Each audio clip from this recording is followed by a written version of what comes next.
Ассаламу алейкум.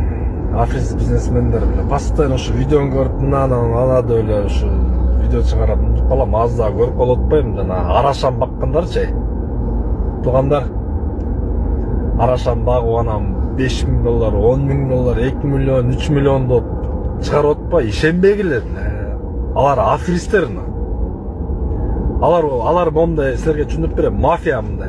Где-то 20-30 определенный киши бар.